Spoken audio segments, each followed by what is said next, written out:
The Mystery of the Missing Necklace by Enid Blyton. Chapter 1. Oh, for a mystery! Pip and Bets sat in their garden in the very coolest place they could find as the August sun was blazing hot.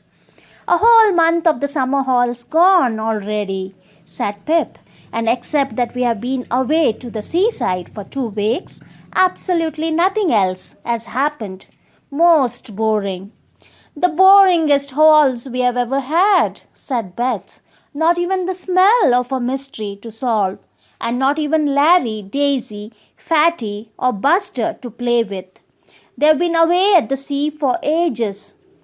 Larry and Daisy were friends of Pip and Bets, and so was Frederick, or Fatty, as everyone called him. Buster was a Scotty dog, loved by all the children. The 5 children called themselves the 5 Find-Outers and Dog because for the last 4 holidays they had tackled curious mysteries and solved them all, much to the annoyance of the village policeman, Mr. Goon. But now it seems as if you and I, Pip, are the only find-outers left, said Bets. I don't feel as if the others will ever come back. Soon the halls will be over. You'll all be back at boarding school again, except me, and we shan't solve any mystery at all, these halls. There are still 4 weeks left, so cheer up, said Pip, and the others come back this week. And I bet old Fatty will have heaps of new disguises to try out on us. We'll be on the lookout for him this time, though, and we jolly well won't be taken in. Bets laughed. She remembered how Fatty had disguised himself as a French boy and deceived them all beautifully. And in the last holidays, he had produced all kinds of disguises which he wore with a red wig and eyebrows. There was no knowing what old Fatty would be up to next. But this time he won't deceive us, said Pip again.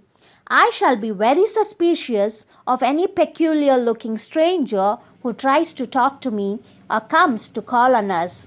I shall say to myself, it's you all right, Fatty, and I shan't listen to a word. Do you think there will be a mystery for us to solve these halls? Asked Bets. I do so like looking for clues and making our lists of suspects and crossing people off the list when we have made enquiries and finding the real suspect at the end. We have been jolly lucky so far, said Pip, sitting up and looking around for the bottle of lemonade he had brought out. We have been able to solve every single mystery. We can't always be successful, though. I don't expect even real detectives are always successful. Bets, you pig, you have finished the lemonade. Go and ask Gladys for some iced water. Bets was too lazy to move. She rolled over out of Pip's reach and yawned loudly. I'm bored. I want the others to come back so that we can have games with them.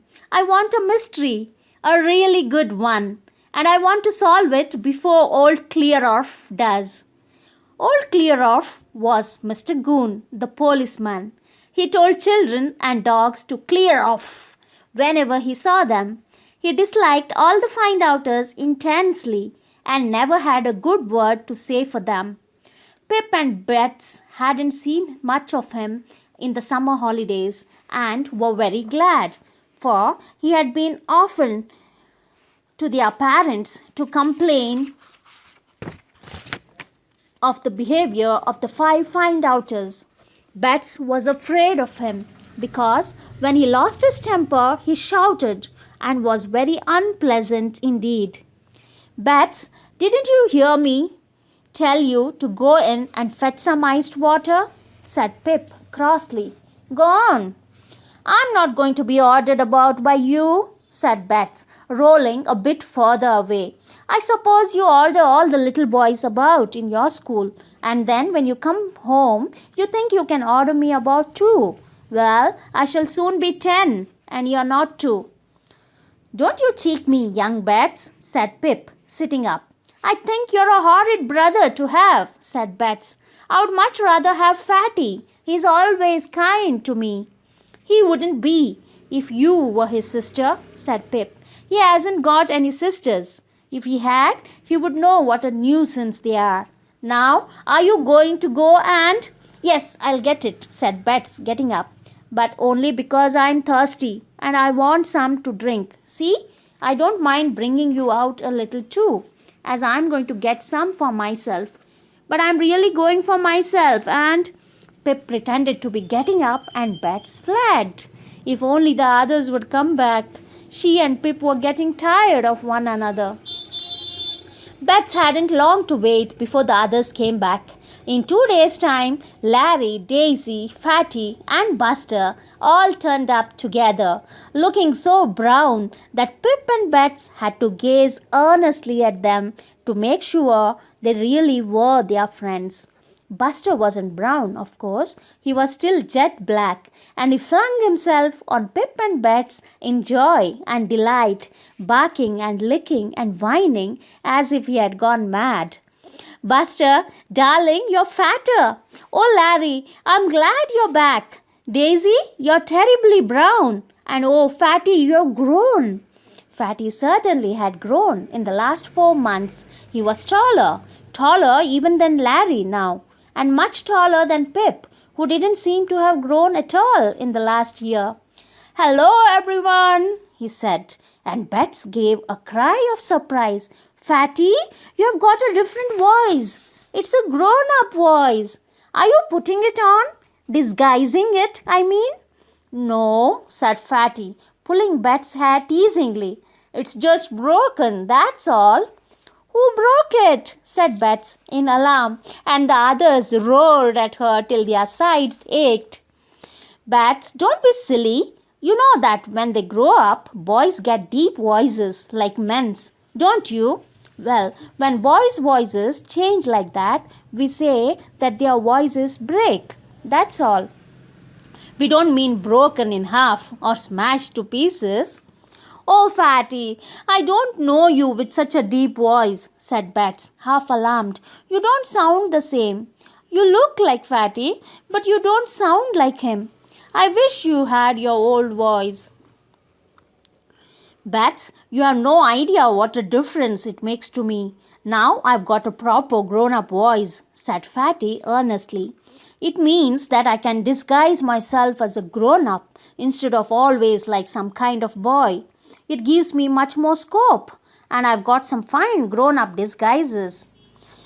Bets immediately changed her mind about not liking Fatty's new voice. More disguises. Now life would be exciting and thrilling, and unexpected things would happen. Fatty would disguise himself as all kinds of grown-up people. The find-outers would have a simply gorgeous time. She stared at Fatty happily. Oh, Fatty, you've only been able to dress up as telegraph boys or butcher boys or messenger boys before. Now you can be all kinds of things. Old men with beards, a postman, a dustman, a window cleaner with a ladder. Oh, Fatty, do be all those things and let's see you. Everyone laughed. Give me a chance, said Fatty. I'm going to practice a bit these halls. I don't have much chance while I was away because mother wouldn't let me take much luggage. But I don't mind telling you I'm going to collect a few things now. I've got taller too, so I can almost wear grown-ups things. By the time our next mystery comes along, I shall be able to tackle it in whatever disguise is necessary. You do sound grown up, said Bets. Doesn't he, everybody? Well, as a matter of fact, said Fatty, swelling up a little with pride, I'm the tallest boy in my farm now, and you should just see the muscles in my arms. I'll show you. Same old Fatty, said Larry. Best in everything, aren't you? Nobody to beat you. Fatty grinned and bent his arm and showed them how his muscles came up in a big lump. Bets looked on in awe, but Larry and Pip did not seem to be much impressed. Fair, said Larry. I've seen better ones on a boy of 12. Huh, you're jealous, said Fatty, good-humouredly. Now then, let's hear any Peterswood news. Pip and Bets. The village seems pretty crowded when I came through it just now. Too jolly crowded for anything, said Pip. This hot weather is drawing the people to the river in their hundreds. We get coaches all day long, and down by the river there are all sorts of shows to amuse the people when they get tired of the river or it's raining. What sort of shows? Asked Fatty, lying down on the grass and tickling Buster on his tummy. Any good? Not much, said Pip. There is a wax work show. Pretty dull, really, you know. Figures made of wax, all dressed up. And there are those bumper cars. They are quite fun for the first 2 or 3 times you go in them. And a hoopla game, said Bets. You buy 3 wooden rings and you try to throw them over any of the things arranged on a big round table. And if the ring goes right over anything, you can have whatever you have ringed. I like that game. You would, said Pip. She spends her pocket money on hiring the wooden rings and then wins a mouldy little brooch worth hardly anything that mother can't bear and won't let her wear. Well, Pip, you spent your money once and you didn't win a thing, began Bets hotly. But Fatty interrupted. Sounds as if Peterswood is going quite lively, he said. We'll have to make up a party and go on down to all these shows one wet afternoon, if it ever is wet again. Fatty, will you go in one of your new grown-up disguises? Asked Bets excitedly. Oh, do! It would be lovely to see you acting like a grown-up and taking everybody in. I'll see, said Fatty. I would like to take in old Clear-off, I must say. He is up to all my boy disguises now. He would see through them at once, but I bet he wouldn't see through a grown-up disguise. What will you go as? Asked Daisy. Don't know, said Fatty. And listen, all of you, if you can get any old things of your father's, old hats they don't want, or boots, or even old coats, they would come in mighty useful for me. I am afraid if I take too many of my father's things, he'll be annoyed. Mother doesn't let him keep any of his old things. She gives them away, so he's only got rather newish clothes. We'll do what we can, promised Larry, and Pip nodded too. Anything to help old Fatty to disguise himself. Bet sighed with joy to think that Fatty was back again. Now life would really be exciting once more. And oh, if only a mystery turned up, how heavenly the rest of the halls would be. End of chapter 1. Look out for the next chapter. Mr. Goon is very annoying.